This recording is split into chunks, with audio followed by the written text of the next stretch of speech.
다 함께 행복한 세상 만들기. 두 번째 내용, 자유민주주의, 자본주의 살펴보기. 우리가 채택 중인 자유민주주의, 자본주의는 가치관과 사상의 근원을 17, 18세기 서구 계몽 철학에 두고 있다. 계몽 철학자들은 중세 교회 중심의 억압 구조로부터 인간 해방을 위해 인간 이성에 최고 가치를 부여했다. 먼저 이러한 계몽 철학에서 비롯된 자유민주주의, 자본주의 가치관과 사상의 주요 특징을 살펴보자. 첫째, 인간을 독립된 개인으로 본다. 인간을 모든 속박에서 벗어나게 하려 신과 교회, 가족과 전통, 절대 군주로부터 독립을 주장하였다. 둘째, 개인의 자유를 가장 중요하게 여긴다. 사람은 다른 사람의 권리를 침해 않는 한 자유를 행사할 수 있고 어떠한 권력에 자의적 관여도 받지 않는다. 특히 개인은 사상, 토론의 자유, 언론, 출판의 자유, 집회, 결사의 자유는 물론 개성의 가치를 존중받는다. 그리고 이러한 개인의 자유를 실질적으로 보장하기 위해 사유재산 제도와 자율적인 시장경제를 도입한다. 셋째, 경쟁이다. 개인은 절대 자유를 보장받아 각자의 능력과 소질에 따라 마음껏 경쟁하며 경제활동을 할 수 있게 되었다. 개인은 제약 없는 경쟁으로 나타났고, 경쟁은 경제를 이끄는 원동력이자 사회의 핵심 가치와 원칙이 되었다. 경쟁을 통해 개인은 창의성과 경쟁력을 발휘하고 사회는 경제 활력과 부가가치를 만든다는 것이다. 끝으로 물질 중심주의이다. 자유민주주의, 자본주의는 종교의 자유를 보장하는 점에서 유물론에 기반한 사회주의와 대비된다고 하지만 본질은 물질 중심주의이다. 서구 근대 인간이 신과 교회로부터 벗어나고 당위와 가치를 버리자 남겨진 것은 현상계의 물질뿐이었다. 이제는 물질과 홀로 관계를 맺고 자기 소유로 만들며 살아가는 일만 남게 된 것이다.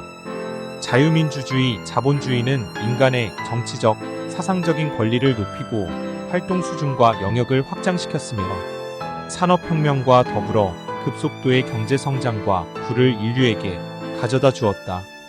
그러나 초기부터 노동 현장의 인권 침해, 빈부격차, 무분별한 개발과 오염 등의 많은 문제를 낳았다. 이후 지속적인 수정, 보완 과정을 거쳤지만 오류와 결함은 여전히 남아있다. 첫째, 인간을 교회와 국가 권력 등으로부터 독립시키는 과정에서 단절되고 고립된 개인을 낳았다. 즉, 인간이 독립은 했으나 신과 가족, 공동체와 소통이 없는 외로운 개인이 되고 만 것이다. 이러한 공동체에서 개인은 정을 나누고 안식을 구하며 인간 존재, 본래의 문제를 해결할 수 없다. 이는 서구가 주도해온 문명에서 인간 소외와 고립, 비인간화 등이 갈수록 심해지는 데서 잘 드러난다. 둘째, 개인이 절대 자유를 갖게 되었으나 문제는 본성이 회복되지 않은 개인의 자유라는 데 있다. 육신관념에 젖은 개인에게 절대 자유는 무분별하고 절제되지 않는 탐욕과 방종으로 변질되기 십상이다. 이는 자본주의가 많은 수정, 보완을 거쳐왔지만 물질 만능과 빈부격차가 지속되는 현실을 봐도 알 수 있다. 셋째, 정치 제도가 개인의 권리 신장과 참여 확대, 법치주의 도입 등 긍정적 측면이 많은 것도 사실이나 그러나 개인의 자유 행복을 최우선 순위에 두다 보니 국가 기능에 관할 범위와 해결 능력 자체가 제한된다. 대표적인 예가 사이비 종교 문제이다. 개인이 정신적 공허함을 채우려 사이비 종교를 선택했다. 피해를 입어도 국가는 함부로 개입할 수 없다. 여기에 대의제인 대통령제, 의원내각제 모두 국민의 요구 해결에 실패하며 위기를 갈수록 더하고 있다.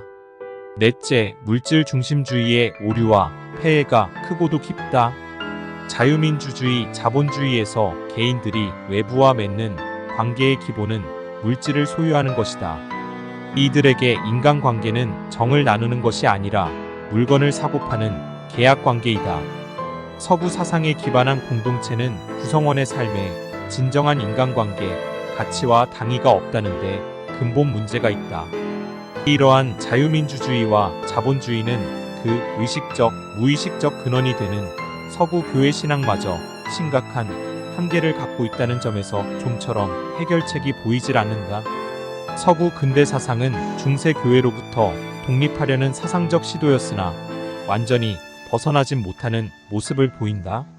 대표로 자연법은 신이 부여했거나 신을 대신한 것에 지나지 않는데 이는 천부 인권설 등에서 잘 나타난다.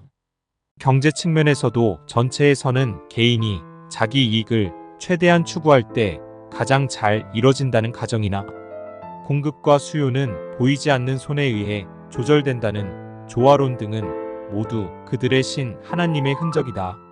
서구 교회 신앙, 즉 헤브라이즘은 사람을 신에서 분리된 존재, 더욱이 신의 피조물로 종속된 존재로 본다. 신은 저 멀리 있으며 중보자 없이는 신과 소통은 물론 기도조차 할 수 없다.